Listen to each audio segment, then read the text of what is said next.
Assalamualaikum warahmatullahi wabarakatuh. Tabi pun. Perkenalkan, nama saya Mursyida Utami, CGP Angkatan 9 Kota Bandar Lampung. Dalam video ini, saya akan memaparkan penerapan budaya positif aksi nyata modul 1.4 budaya positif. Assalamualaikum warahmatullahi wabarakatuh. Waalaikumsalam warahmatullahi wabarakatuh. Tapi pun. Ya pun. Syukur kita panjatkan hadirat Allah Subhanahu wa taala karena pada hari ini kita dapat berkumpul dalam acara penerapan pengalaman dan penyebaran pemahaman tentang budaya positif. Tidak lupa puji syukur kita panjatkan kepada Allah Subhanahu wa taala sehingga kita dapat mengikutinya dengan baik. Kemudian jangan lupa salawat serta salam kita junjungan kepada Nabi besar kita Muhammad Sallallahu Alaihi Wasallam. Yang terhormat Ibu Kepala Sekolah Bu Umi Husnia MPD, kemudian ibu-ibu guru semua yang saya banggakan. Acara pertama yaitu marilah kita bersama-sama mengucapkan basmalah untuk memulai acara ini.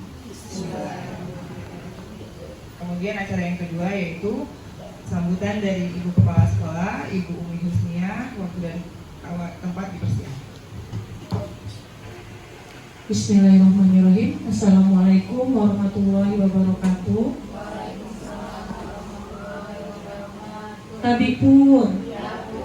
Yang terhormat Bapak Ibu Dewan Guru SDN 1 Sigalamida, terima kasih telah bersedia meluangkan waktunya untuk bersama calon guru penggerak angkatan ke-10 dalam tema penerapan dan menyebarkan pemahaman mengenai budaya positif. Bapak Ibu, budaya positif ini tidak asing lagi bagi kita, terutama untuk guru. Mungkin Bapak Ibu secara tidak sadar setiap harinya telah melakukan atau mengajarkan kepada peserta didik kita mengenai budaya positif. Salah satunya mungkin di saat berbaris, kegiatan masuk ke kelas, itu Bapak Ibu sedang membiasakan anak untuk berbaris. Dengan setelah berbaris, kemudian bersaliman dengan Bapak Ibu, kemudian membaca doa, kemudian mungkin ada waktu 5 menit untuk membaca buku atau literasi di pojok baca Bapak Ibu.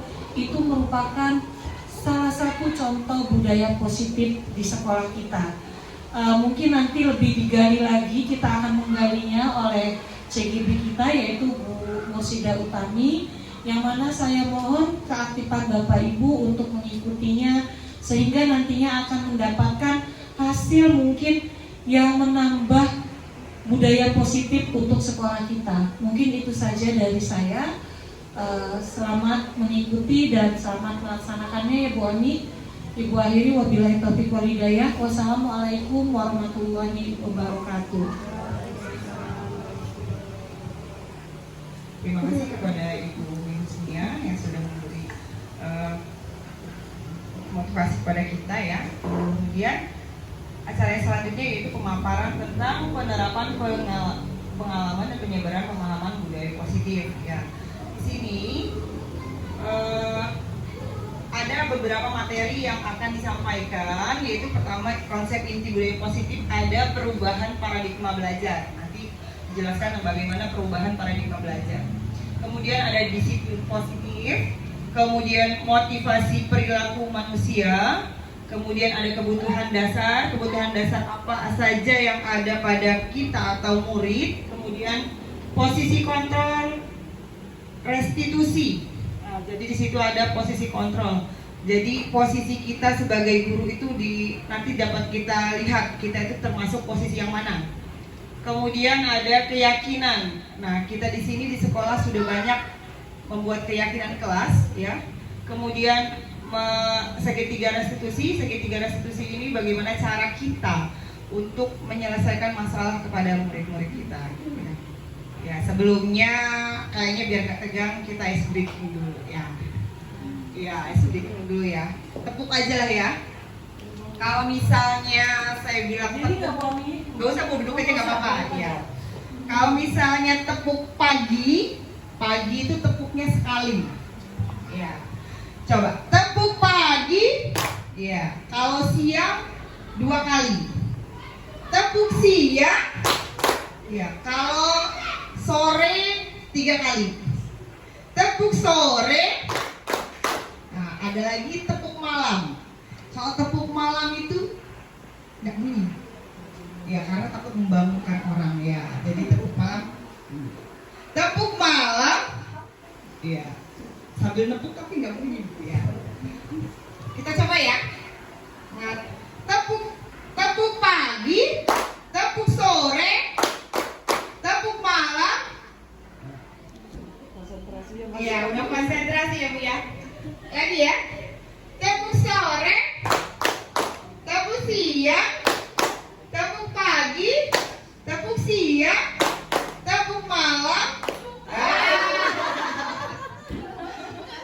Iya. Ya, semoga ini sudah bisa memulai ya untuk konsentrasi ke depan ya, fokus ya. Ya, kita lanjut ya. Nah, di sini ada pembelajaran paradigma baru. Ya, pembelajaran sebenarnya sudah kita lakukan dalam kurikulum Merdeka ya.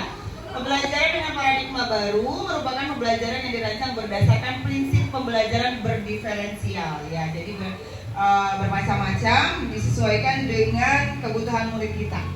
Nah, di sini peserta didik belajar sesuai kebutuhannya berdasarkan tahap perkembangan untuk mewujudkan profil pelajar Pancasila. Kita sudah belajar ya, profil pelajar Pancasila itu ada 6. Beriman bertakwa kepada Tuhan Yang Maha Esa, kemudian ada yang berkebinekaan tunggal, global, bergotong royong, kreatif, bernalar kritis dan mandiri. Nah, di sini kita sudah melakukannya. Kemudian miskonsepsi teori kontrol. Jadi ada kesalahan dari mungkin ada dari beberapa kita ya. Di situ ada ilusi guru mengontrol murid. Jadi guru itu menganggap kita itu sebagai mengontrol murid. Jadi murid itu harus seperti apa yang kita mau gitu ya. Apa yang kita mau murid terus nurut gitu. Itu salah. Bukan seperti itu. Kemudian ada lagi ilusi bahwa kritik dan membuat orang merasa bersalah dapat menguatkan karakter. Justru kalau kita mengkritik orang, ada orang yang bisa nerima, tapi ada orang juga yang malah justru jadi benci sama kita. Pasti gitu ya. Mungkin iya. Kan ada orang yang tidak terima ya. Jadi tidak benar. Kemudian ada lagi ilusi bahwa semua penguatan positif efektif dan bermanfaat. Nah, di sini semua penguatan positif efektif dan bermanfaat. Nanti kita lihat ya, benar tidak. Kemudian ilusi bahwa orang dewasa memiliki hak untuk memaksa. Nah, biasanya kita kepada anak kita khususnya atau kepada murid-murid kita itu memaksakan hak mereka. Kamu harus seperti ini, kamu harus seperti ini. Tapi belum tentu murid itu menerimanya dengan senang hati. Ya, walaupun kita niatnya baik ya, niatnya baik, kamu harus seperti ini nih, biar kamu seperti ini. Tapi anak itu belum tentu menerimanya dengan baik. Kemudian kita lanjut. Iya, di sini ada merubah paradigma stimulus respon ke pendekatan teori kontrol. Jadi yang biasanya menganggap kebutuhan kita itu sama, karena setiap orang itu belum tentu kebutuhannya sama. Ya, seperti misalnya kayak kita mau makan kan ada orang yang makan yang banyak, kebutuhan sedikit, jadi berbeda-beda kebutuhan orang itu tidak ada yang sama. Kemudian semua orang melihat hal yang sama, jadi menganggap kalau melihat orang itu sama kayak saya sama semua. Tapi belum tentu, karena setiap orang itu memiliki gambaran yang berbeda-beda. Ya, kadang ada kita dengar posisikanlah diri. Jika kamu mau mengomentari orang lain, posisikanlah pada diri sendiri ya. Kemudian kita mencoba mengubah orang agar berpandangan sama dengan kita. Jadi semua orang harus berpandangan sama, tapi itu tidak boleh. Kita harus berubah, kita berusaha memahami pandangan orang lain tentang dunia. Kemudian ada lagi, perilaku buruk dilihat sebagai suatu kesalahan. Ya, jadi misalnya orang itu melakukan kesalahan, kita selalu menyalahkan. Padahal belum tentu, karena semua perilaku yang dilakukan itu memiliki tujuan. Mungkin caranya aja dia yang tidak tahu. Murid itu melakukan itu belum tentu tahu mana yang benar, mana yang salah. Dia mempunyai tujuan. Kemudian ada lagi, orang lain bisa mengontrol saya, ya, orang lain bisa mengontrol saya. Padahal hanya Anda yang bisa mengontrol diri. Jadi walaupun orang itu, seseorang misalnya kepala sekolah menyuruh kita menata teratur, kalau kita dari kitanya tidak mau, artinya tidak bisa berubah, kan gitu ya. Terus saya bisa mengontrol orang lain, padahal tidak, Anda tidak bisa mengontrol orang lain. Misalnya Bu Rahma sama Bu Nia suruh genggam tangan, ya coba praktekkan menggenggamkan tangan. Nah, kemudian Bu Nia berusaha untuk membuka genggaman Bu Rahma, mau dirayu, mau dibujuk, mau biar terbuka, ya. Nah, begitu juga Bu Rahma, bagaimana caranya bisa membuka genggamannya Bu Nia? Ya. Iya, ada caranya juga, memberi hadiah bisa. Bagaimana caranya itu? Nah, saya mau bertanya kepada Bu Nia, kira-kira Bu Rahma bakal membuka nggak? Membuka genggamannya tidak? Kira-kira? Kayaknya sih mau. Mau. Dengan cara apa? Dibujuk rayu. Dibujuk rayu. Terus nanya Bu Rahma, kira-kira bakal membuka nggak? Nggak mau. Genggaman ini. Mau membuka nggak? Iya, kenapa mau membuka? Kalau Bu Nia bakal buka nggak genggaman ini? Buka. Kenapa? Disuruh buang. Kalau nah itu pemahaman ini, orang lain bisa mengontrol saya, tapi ya bukan seperti itu. Hanya Anda yang bisa mengontrol diri. Jadi mau membuka atau tidaknya genggaman itu tergantung kita. Jangan sampai terpengaruh. Saya kasih duit nih, saya kasih hadiah. Nanti kue kotaknya ditambahin deh, itu enggak usah. Jadi tergantung pada diri sendiri. Jangan terpengaruh dengan yang lain, ya. Kemudian ada lagi pemaksaan, ada pada saat bujukan gagal. Nah, pemaksaan. Jadi kalau udah dibujuk, nih, misalnya Bu Nia bujuk Bu Rahma nih, gak berhasil, dipaksa, wah, enggak, kayak gitu ya. Nah itu nggak boleh, harus berkolaborasi dan konsensus menciptakan pilihan-pilihan baru. Jadi mungkin dengan cara berdiskusi, gini Bu Rahma, kalau misalnya Bu Rahma buka genggaman ini nanti seperti ini gitu, gimana? Harus berdiskusi, harus kesepakatan dua-duanya. Ya, jadi nggak boleh ada paksaan, jangan paksa gitu ya. Kemudian ada lagi model berpikir menang atau kalah. Ya, jadi nggak boleh ada yang menang, ada yang kalah, itu bersaing ya. Ya, seharusnya berpikir menang semua, menang dan menang. Lanjut. Kalau yang langsung mau ada pertanyaan boleh langsung. Disiplin positif. Nah, di sini ada disiplin positif. Kita sudah disiplin lah ya di sekolah ini ya, sudah melakukan disiplin. Ya. Disiplin itu bisa dilihat berasal dari kata Latin disiplina, yang artinya belajar. Kemudian diartikan seseorang yang memiliki disiplin diri, mereka bisa bertanggung jawab terhadap apa yang dilakukan karena berdasarkan pada nilai-nilai yang diyakini. Seperti kita mengajarkan anak-anak tentang pelajaran PKN ya, bertanggung jawab apa yang mana yang benar, mana yang salah. Kemudian di sini salah satu disiplin positif itu juga merupakan salah satu cara penerapan disiplin yang bertujuan untuk menumbuhkan kesadaran serta memberdayakan peserta didik tanpa imbalan penghargaan, ancaman, dan hukuman. Jadi kalau misalnya kita ingin murid-murid kita menjadi disiplin, itu bukan karena dia melakukannya karena nanti saya ngelakuin ini biar dipuji guru, saya melakukan ini daripada nanti dihukumi guru, itu tidak boleh. Jadi dia harus ada dasar dari dalam dirinya. Nah, sama kalau nanti dijelaskan lagi ya tentang hukuman atau penghargaan, nanti ada materi khususnya juga. Sebagai pendidik, tujuan kita adalah menciptakan anak-anak yang memiliki disiplin diri sehingga mereka bisa berperilaku dan mengacu pada nilai-nilai kebajikan universal dan memiliki motivasi intrinsik bukan ekstrinsik. Jadi dia dari dalam diri, bukan pengaruh dari orang lain. Ya, pengaruh itu bisa berupa penghargaan, bisa berupa hukuman, ya. Kemudian tapi mereka melihat dari nilai-nilai kebajikan. Ya, seperti profil Pancasila itu salah satu nilai-nilai kebajikan dari disiplin positif. Ya. Nah, di sini macam-macam nilai-nilai kebajikan yang pernah diterapkan, ya. Ada dari profil pelajar Pancasila, kemudian dari Ibu BO Primary Year Program, terus kemudian keterampilan hidup. Nah, di sini banyak bisa dilihat di sini, ya. Tapi yang kita pakai dalam pendidikan itu profil pelajar Pancasila sekarang. Ya.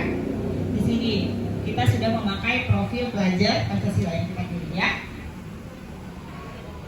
Nah, sekarang teori motivasi, hukuman, penghargaan, dan restitusi. Apa sih motivasi itu? Ya, motivasi. Nah, di sini menurut dia Gosen ada 3 motivasi. Yang pertama, untuk menghindari ketidaknyamanan atau hukuman. Jadi ada motivasi dia ingin melakukan sesuatu itu karena dia takut hukuman. Ya. Ada nggak kira-kira murid kita di kelas kalau dia mau melakukan satu, udahlah daripada kena wajib dulu, daripada kena hukuman, kira-kira ada nggak? Ada. Kemudian kalau yang kedua, untuk mendapatkan imbalan atau penghargaan dari orang lain. Ya, di sini dia kalau nggak ada imbalannya, kalau nggak ada penghargaannya, dia nggak mau ngelakuin. Misalnya, nah coba ibu kasih soal, nanti ibu kasih uang 1.000. Nah, kalau misalnya nggak ada, pernah kita coba. Kalau misalnya dia besoknya suruh ngerjain tugas nggak ada uang 1.000 itu dia nggak mau ngerjain. Ada ya murid kita, ya. Kemudian ada lagi, menjadi orang yang mereka inginkan dan menghargai diri sendiri dengan nilai-nilai yang mereka percayai. Jadi kita mengharapkan murid kita itu seperti ini. Jadi dia melakukan bukan karena ada hukum, bukan ada paksaan, tapi dari diri sendiri. Itu yang kenapa motivasi ini lebih bersifat internal, karena dia dari dalam diri sendiri. Kalau yang tadi berdasarkan hukuman sama penghargaan itu eksternal, karena ada pengaruh dari orang lain. Ya. Sampai sini ada yang bertanya? Masih ya, masih. Nah ini hukuman, konsekuensi, restitusi. Nah, hukuman itu tidak berencana atau tiba-tiba. Misalnya anak melakukan kesalahan, tahu-tahu kita langsung buat hukuman. Biasanya murid itu tidak tahu apa yang akan dia terima, hukuman apa yang dia terima. Kemudian bersifat satu arah, hukuman itu hanya berasal dari gurunya saja, muridnya nggak tahu. Terus berupa hukuman fisik, misalnya kamu ngerjain PR keliling lapangan 10 kali. Nah, itu hukuman. Ada lagi konsekuensi. Itu dapat terencana, disepakati sesuai peraturan. Jadi dia ada peraturannya. Murid tetap dibuat tidak nyaman, tapi murid tidak nyaman karena dia melakukannya dengan terpaksa. Kemudian sikap guru selalu monitoring murid, jadi muridnya dilihatin terus, ya. Beda dengan restitusi, ini yang diharapkan untuk dapat kita terapkan. Karena kita menciptakan kondisi bagi murid untuk memperbaiki kesalahan mereka. Jadi mereka salah itu kita berdiskusi sama murid, gimana caranya sih nak biar kamu tidak terlambat lagi. Nanti dia yang memberi solusinya sendiri dari diri dia sendiri. Kemudian proses kolaborasi yang mengajarkan murid untuk mencari solusi sendiri, ya, sama-sama, ya. Nah, di sini ada gambaran ya, kecilan ya. Kalau nggak langsung ke sini aja biar kelihatan, ya. Nah, coba di sini. Kira-kira ini merupakan hukuman atau sanksi.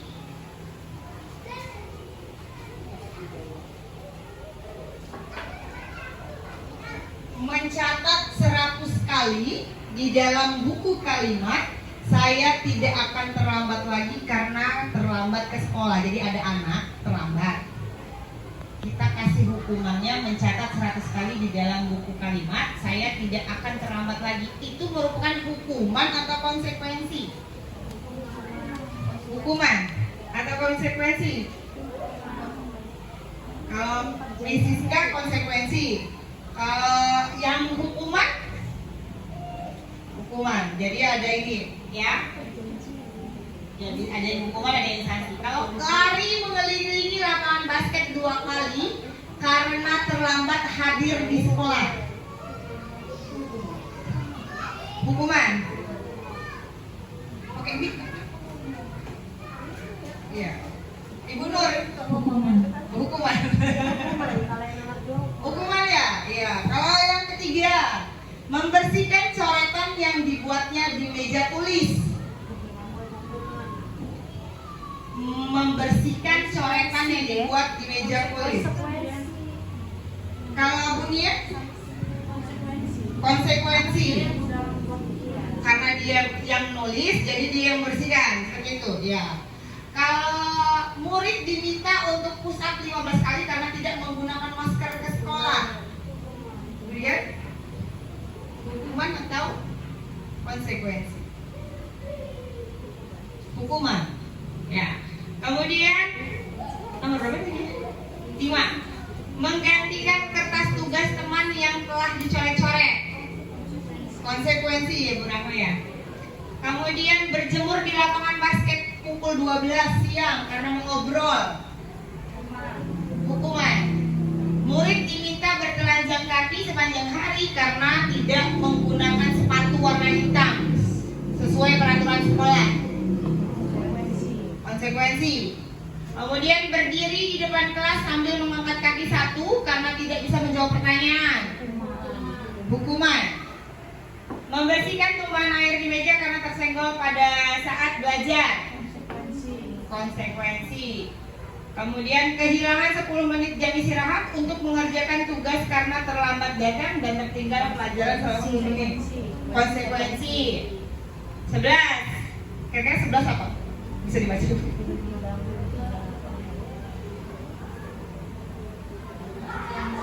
Konsekuensi. Duduk di bangku di pinggir lapangan pada jam istirahat, tidak diizinkan bermain oleh guru PK karena mencederai teman. Terlambat hadir di pembelajaran dari 15 menit dan diminta untuk 15 menit sesudahnya untuk membahas pelajaran kembali. Konsekuensi. Membersihkan WC sekolah karena mematahkan pensil kawan. Hukuman. Ya, kita lihat jawabannya ya.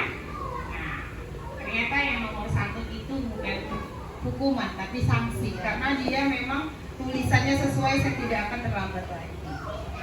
Dan yang lain sepertinya udah benar ya, tadi sesuai dengan terjawab. Lari mengelilingi apa itu hukuman. Ada yang bisa nyimpulin apa bedanya hukuman sama konsekuensi?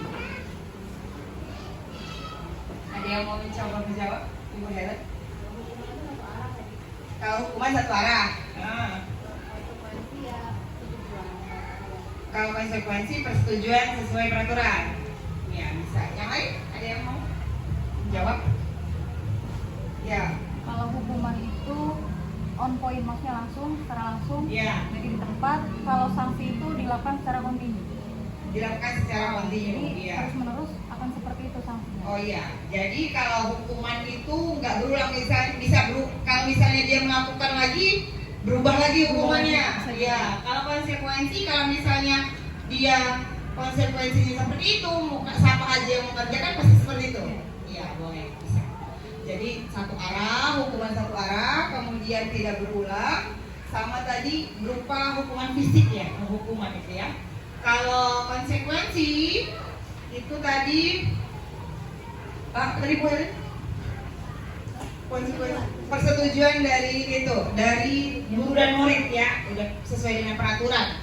Kemudian apa namanya, sesuai dengan tindakan ya, ya. Sama ya itu dilakukan, misalnya murid itu melakukan itu, siapapun yang melakukan itu konsekuensinya itu ya. Kita lanjut. Nggak usah tekan-tekan. Malu bu. Malu. Iya, ada penghargaan. Selain itu ada penghargaan. Pernah nggak sih ibu-ibu di sini ngasih penghargaan sama muridnya? Pernah. Kalau Bu Ria ngasih apa biasanya kalau penghargaannya? Penghargaannya kasih rewardnya itu ya berupa ada makanan. Kasih makanan. Ya. Ya sama ini sih segitu aja sih. Iya, kasih makanan. Anak-anak udah senang kasih makanan ya. Ada lagi? Ibu Nur kira-kira pernah mau ngasih penghargaan sama anak?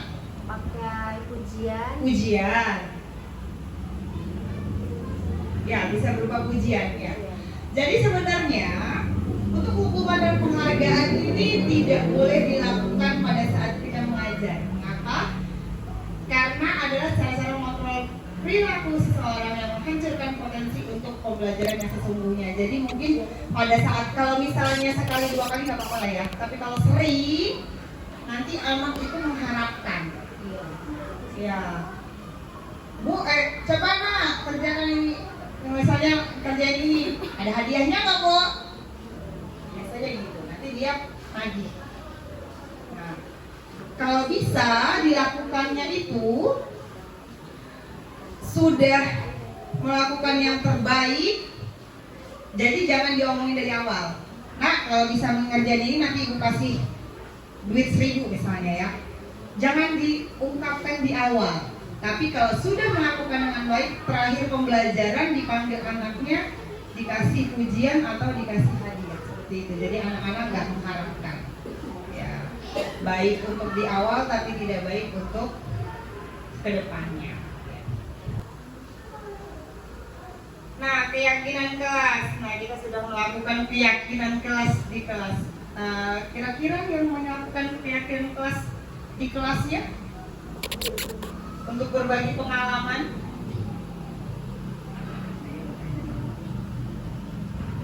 Jadi mengapa keyakinan kelas? Mengapa tidak peraturan saja? Ya. Murid perlu mendengarkan dan memahami arti sesungguhnya tentang peraturan-peraturan yang diberikan. Apa nilai-nilai kebajikan di balik peraturan tersebut, kemudian apa tujuan utamanya, sehingga bukan hanya sekedar mengikuti serangkaian peraturan-peraturan yang mengatur mereka tanpa memahami tujuan mulia.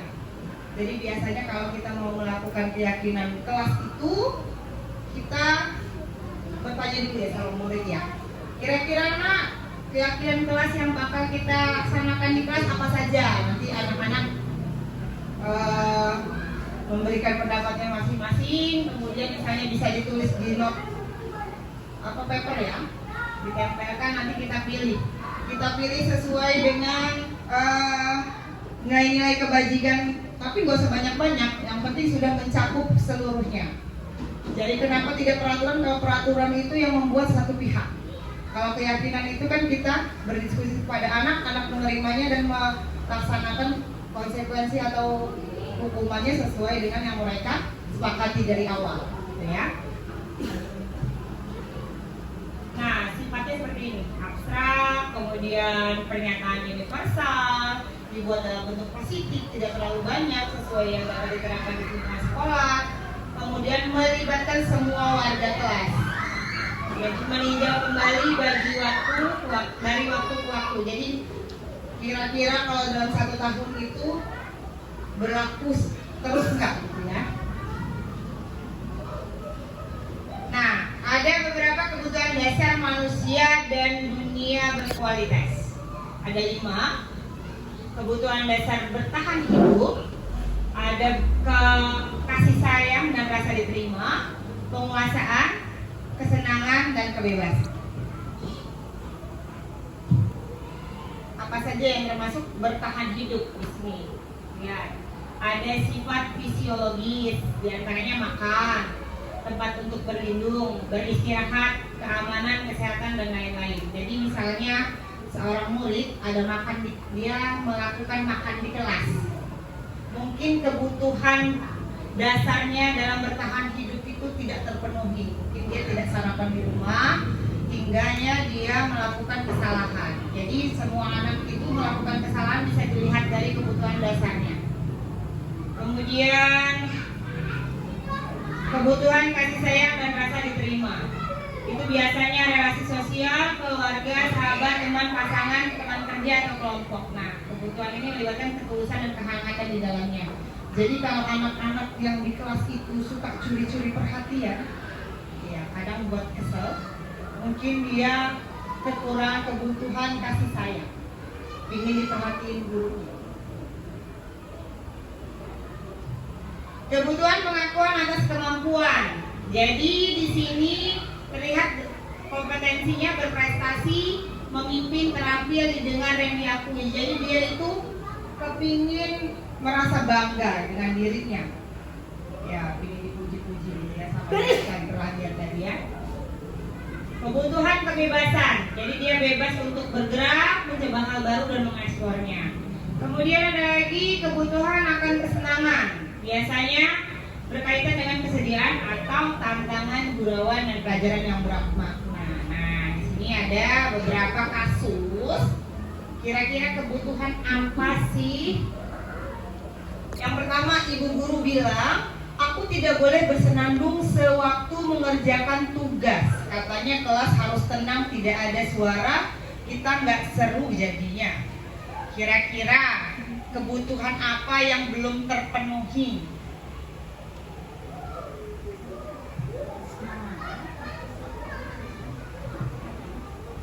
Yang kemudian boleh? Masuk ke kebutuhan kesenangan nggak? Dia kesenangan. Ya, yang lain ada yang ini berbeda pendapat?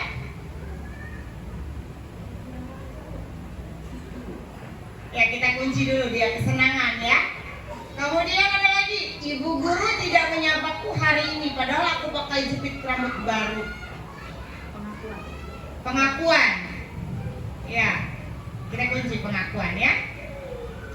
Aku bosan, masa belajarnya cuma gitu-gitu aja, dengerin ibu guru aja. Kira-kira kebutuhan apa? Kesenangan. Kesenangan? Yang lain?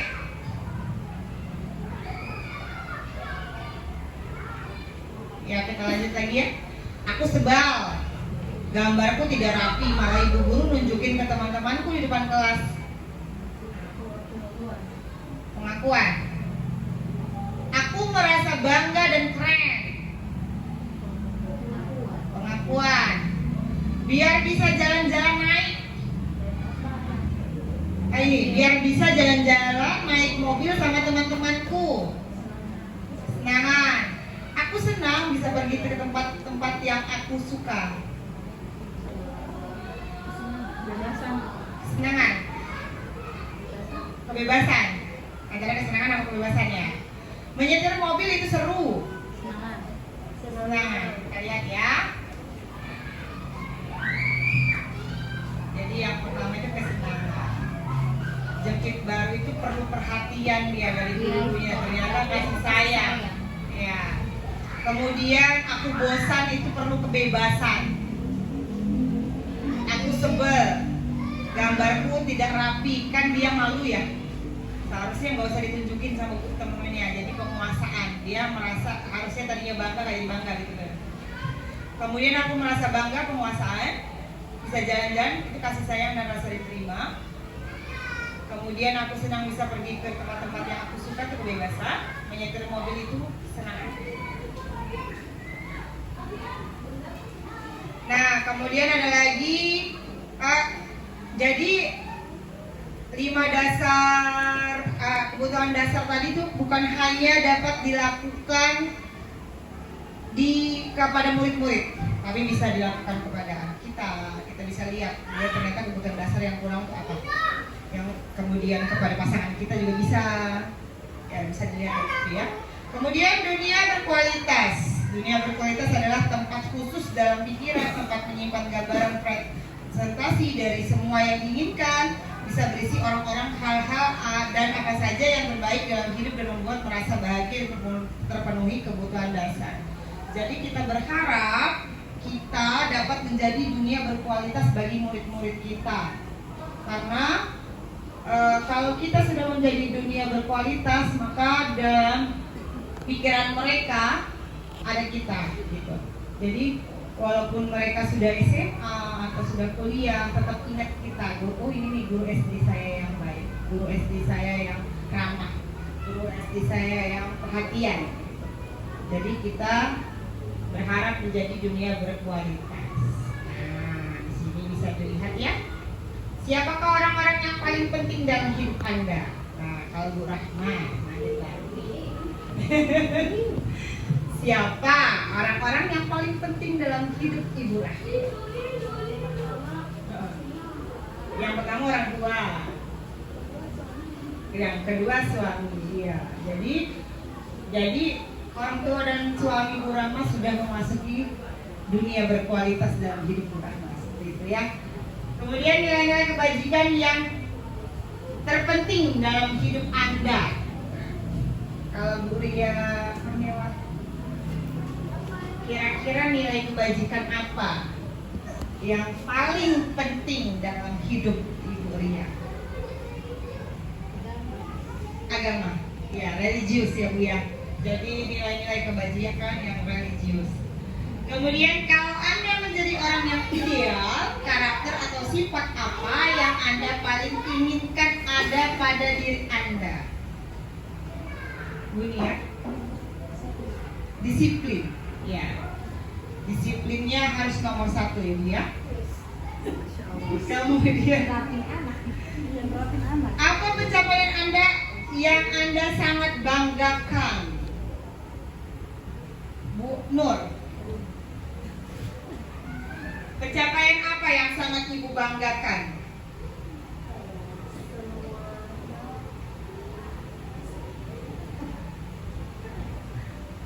Bahasanya nggak apa-apa ya, kalau sudah berat.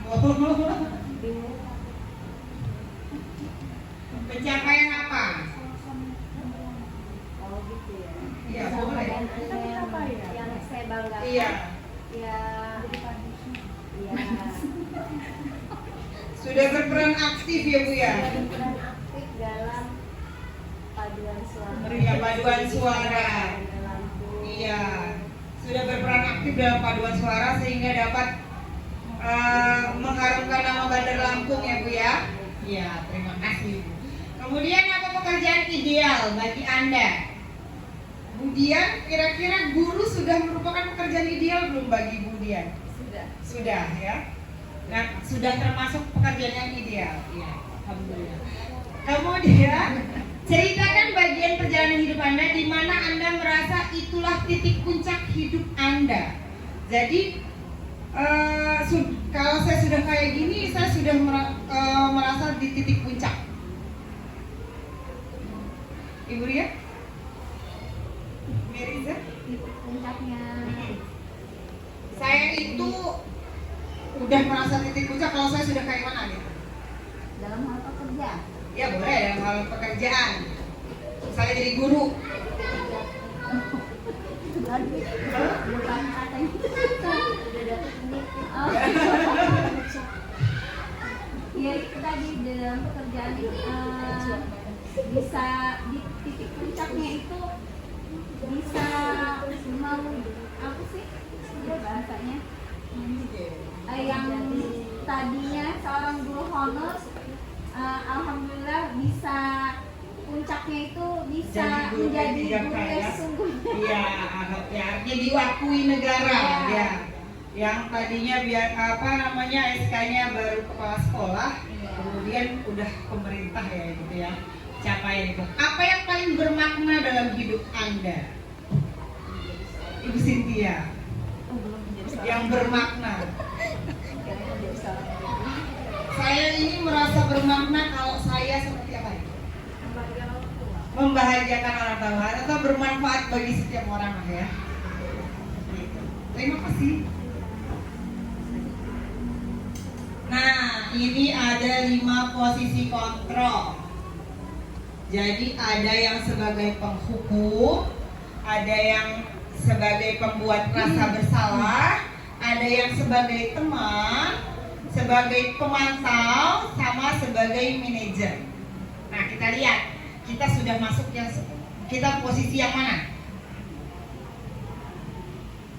Nah, kalau penghukum ini misalnya ada siswa nih tidak mengerjakan tugas. Kalau penghukum itu lari keliling lapangan 3 kali. Tapi apa yang didapat murid? Dia jadi pendendam. Awas ya, gitu. Kan pendendam ya jadinya dia ya.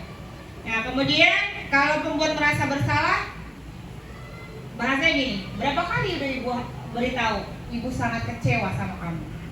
Jadi mengeluarkan kata-kata yang membuat anak itu merasa bersalah. Gara-gara dia ibunya jadi kecewa. Gara-gara dia ibunya udah bosan ngomong berkali-kali gitu.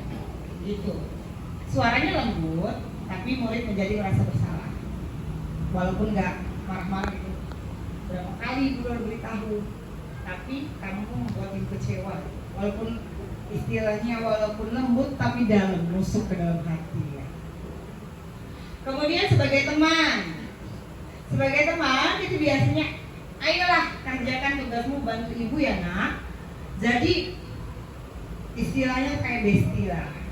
Guru sama murid itu seperti teman. Jadi bahasanya itu juga tidak memposisikan sebagai guru, tapi tetap ayolah itu ya, ayolah aja.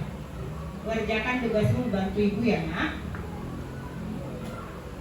Nah, kalau pemantau itu biasanya dia menggunakan konsekuensi, jadi dikaitkan dengan peraturan yang sudah disepakati.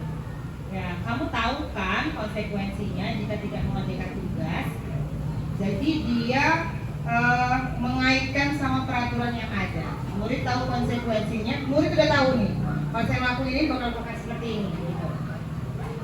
Kemudian manajer.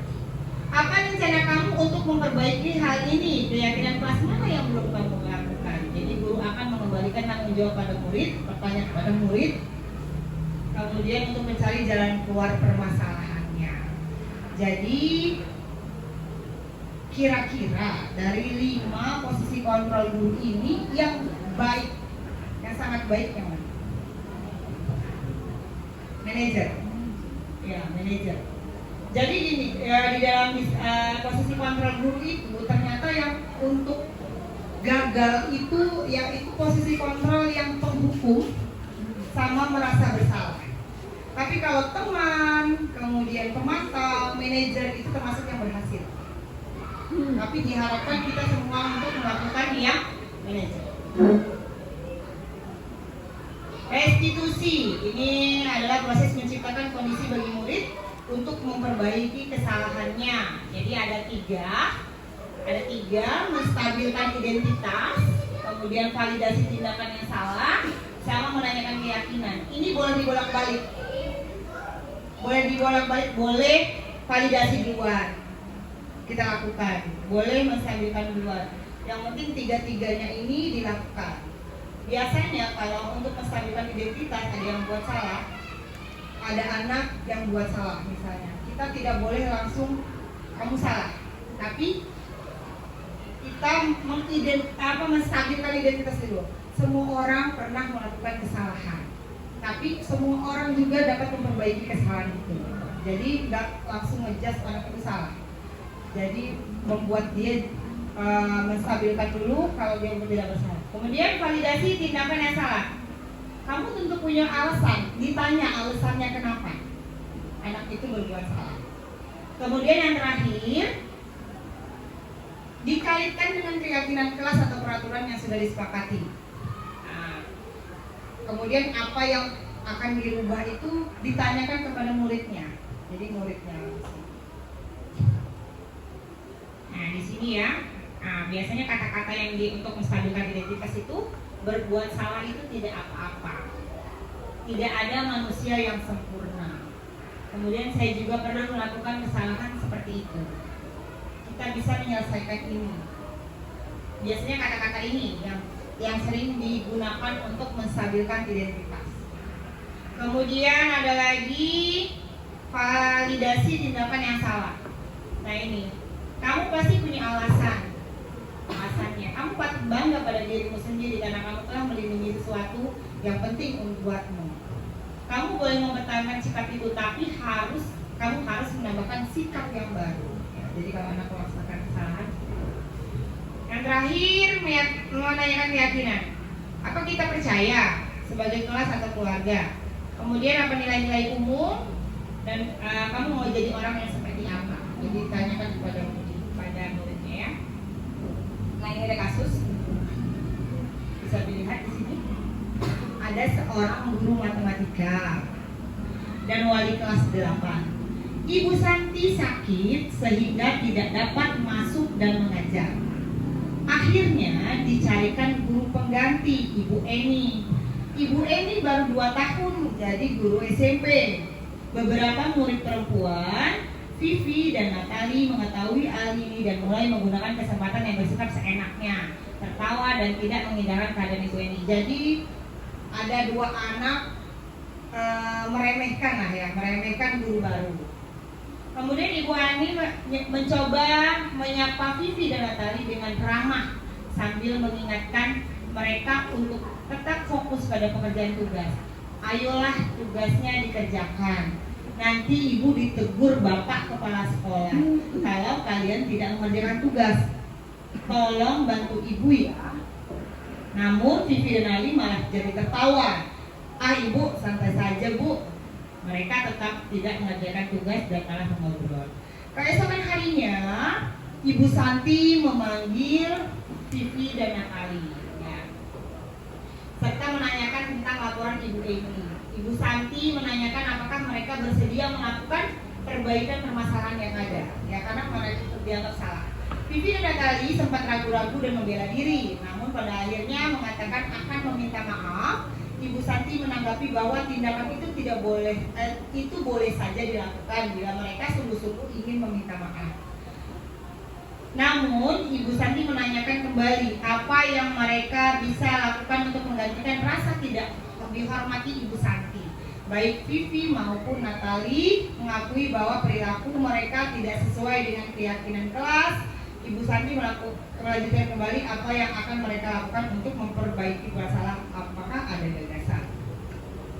Setelah berpikir sejenak, Natali dan Vivi mengusulkan bagaimana kalau mereka mengadakan sebuah diskusi kelompok dengan teman-teman sekelasnya. Tema yang mereka pilih adalah penerapan keyakinan kelas, terutama tentang sikap saling menghormati dan bagaimana penerapannya di kehidupan sehari-hari di sekolah. Usulan kedua adalah mengirim email kepada Ibu Eni tentang gagasan mereka tersebut.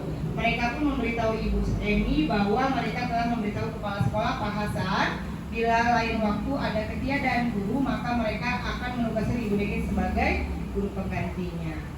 Nah, di sini ada beberapa pertanyaan. Dalam kasus di atas, dan langkah-langkah restitusi apa saja yang sudah dilakukan oleh Ibu Santi. Jadi tadi restitusi tadi ada yang menstabilkan identitas, kemudian ada yang validasi tindakan, yang terakhir yaitu menanyakan keyakinan.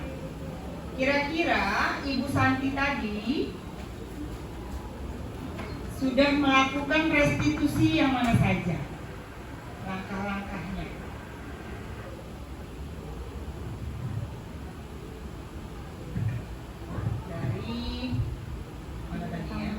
Yang ini tadi stabilkan identitas,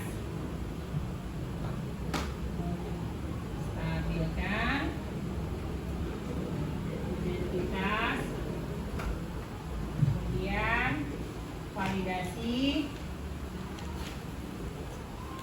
tindakan yang salah,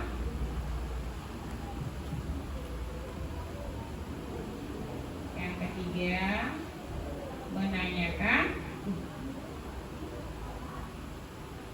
keyakinan kelas.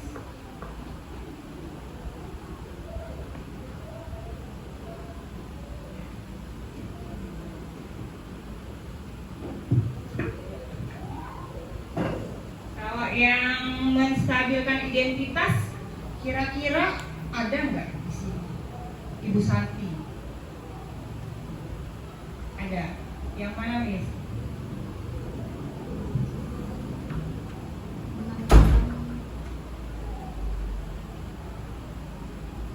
Paragraf 2 kedua. Identitas.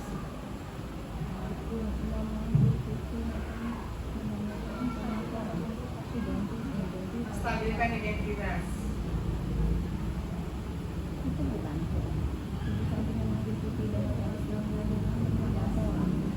Ibu Santi menanggapi bahwa tindakan itu boleh saja dilakukan Iya. bila mereka sungguh-sungguh ingin minta maaf. Iya, jadi dia membolehkan tindakan itu, tapi yang penting ada minta maaf. Iya. Itu termasuk menstabilkan identitas. Ya benar. Jadi dia sudah melakukan kalau validasi tindakan.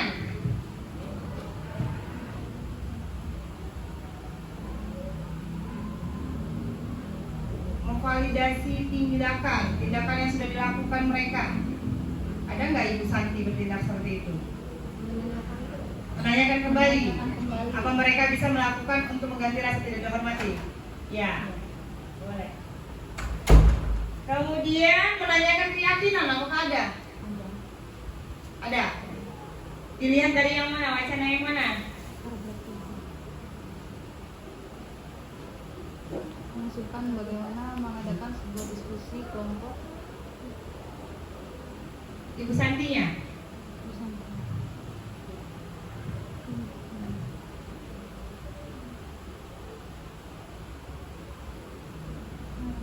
Melanjutkan kembali apa yang mereka lakukan untuk memperbaiki masalah. Yang mana, Bu? Melanjutkan kembali apa yang akan mereka lakukan untuk memperbaiki masalah. Apakah ada gagasan ya? Jadi dia menanyakan keyakinan kepada anak-anak itu, menanyakan solusinya ya. Ya, jadi Bu Santi ini sudah melakukan ketiga-tiganya. Ya.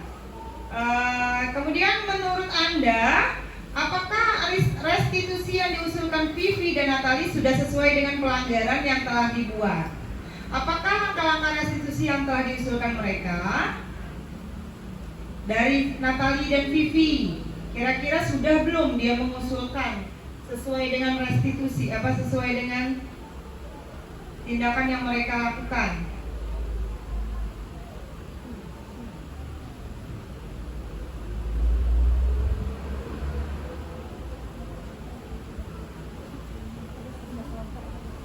Sudah. Yang mana? Paragraf 3. Yang paragraf ketiga, mengusulkan bagaimana kalau mereka mengadakan sebuah diskusi. Ya, itu melakukan restitusi ya. Ya, paragraf 3. Kemudian dalam kasus di atas, posisi apakah yang telah diambil oleh Ibu Eni? Ibu Eni dalam menanggapi Vivi dan Natali. Nah, kalau Bu Santi tadi sebagai apa ya? Posisi kontrolnya. Kalau sudah melakukan segitiga restitusi, dia posisi kontrolnya sebagai apa? Manajer. Ya. Kalau Ibu Eni sekarang, dia sebagai apa? Pemantau. Pemantau yang lain? Bisa dilihat dari kata-kata, ayolah tugasnya dikerjakan. Teman, dia seperti teman ya. Kemudian nanti ibu ditegur kepala sekolah kalau kalian tidak kerjakan tugas. Apa Bu Ria? Manajer? Teman, iya teman boleh. Teman, selain teman. Yang menakuti tadi itu apa? Membuat merasa bersalah. Ya, jadi dia sebagai teman dan karena dari kata-kata ini ya, nanti ibu ditegur bapak kepala sekolah. Iya. Kalau kalian tidak mengerjakan tugas, ya itu bisa sebagai pembuat merasa bersalah. Jika Anda adalah Pak Hasan, jika bapak ibu di sini jadi kepala sekolahnya, bagaimana menyikapi langkah yang ditempuh Ibu Santi? Kira-kira setuju atau enggak? Setuju. Karena? Ya, karena Bu Santi sudah melakukan tiga langkah restitusi, segitiga restitusi ya Ibu ya, sebagai posisi kontrol manajer. Ya, jadi Pak Hasannya setuju. Ya, ini sudah bisa semua nih dalam posisi kontrol, kemudian segitiga restitusi, jadi bisa diterapkan masing-masing ya. Ya. Sudah selesai, alhamdulillah. Jadi saya berharap di sini apa yang saya sampaikan dapat bermanfaat buat ibu-ibu semua di sini, minimal di dalam kelas, gitu. Posisikan di dalam kelas. Nanti kalau sudah dilakukan di dalam kelas, bisa juga dilakukan di sekolah. Ya, kalau kita menghadapi murid bukan di kelas kita, gitu ya. Kemudian semoga dengan penerapan ini memotivasi Bapak Ibu semua juga untuk mengikuti CGP angkatan 11. Amin. Ya, sudah mulai dibuka CGP angkatan 11, bisa dibuka SIM PKB-nya sebelum waktunya habis, ya dicoba. Jadi kita saling berbagi ilmu. Jadi saya nanti banyak temennya untuk saling berbagi. Iya, dari sini ada yang mau bertanya? Ibu-ibu semua ada yang bertanya? Ada pertanyaan tapi lupa. Karena udah ngeliat kata-kata terima kasih. Selesai. Cukup ya kalian. Nggak ada pertanyaan. Udah dimengerti semua ya? Iya, alhamdulillah kalau ngerti semua itu tujuan saya berbagi ilmu di sini sudah bisa diterapkan dan dapat diserapi dengan baik ya. Ya, alhamdulillah. Terima kasih kepada ibu-ibu semua di sini. Iya, sudah bersedia mengikuti pemaparan tentang budaya positif. Kita sudah melaksanakan budaya positif. Semoga kita dapat meningkatkannya lagi. Kira-kira kalau kita masih sebagai teman, kita dapat meningkatkan sebagai manajer. Ya, mungkin kalau saya dulu sebelum tahu ini, oh artinya saya di rumah ini sering melakukan posisi kontrol penghukum. Iya, sama anak sendiri kadang-kadang karena kita kepingin anak kita itu iya apa yang kita mau ya Bu ya.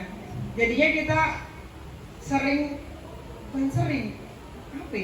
gini ya, melakukan posisi kontrol penghukum gitu ya. Tapi ya, semoga dengan kita sudah mengetahui ini, oh itu tidak baik nih. Jadi kita ke posisi teman, kemudian memantau dan akhirnya manajer gitu ya.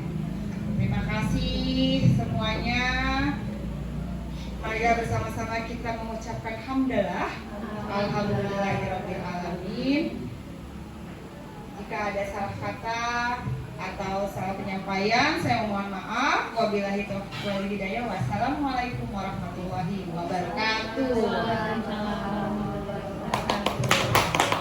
Terima kasih semuanya.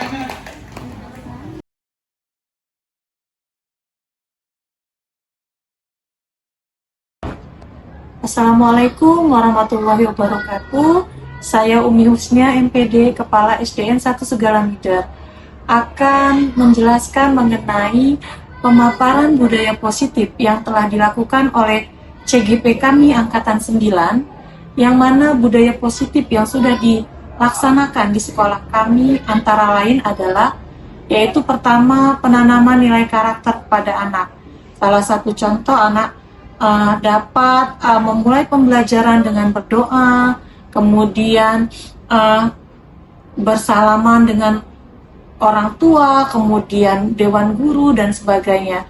Kemudian yang kedua itu adanya kesepakatan kelas. Sebelum memulai pembelajaran, guru membuat kesepakatan kelas kepada peserta didik kami sehingga terciptanya pembelajaran yang kondusif di dalam kelas. Kemudian penanaman nilai bergotong royong, kemudian disiplin, dan masih banyak lagi. Mungkin itu saja yang dapat saya sampaikan. Semoga budaya positif ini dapat dipertahankan untuk guru dan siswa di SDN 1 Segalamider. Saya akhiri, wabillahi taufiq wal hidayah. Wassalamualaikum warahmatullahi wabarakatuh. Assalamualaikum warahmatullahi wabarakatuh. Saya Ria Merija Putri, guru dari SDN 1 Segalamider, di mana saya telah mengikuti pemaparan budaya positif yang dilakukan oleh guru CGP Ibu Mursida Utami, di mana sebelum saya mengikuti pemaparan ini, saya sering memberi hukuman kepada siswa. Pada kenyataannya, setelah saya mengikuti pemaparan ini, bahwa guru tidak boleh memberikan hukuman kepada siswa.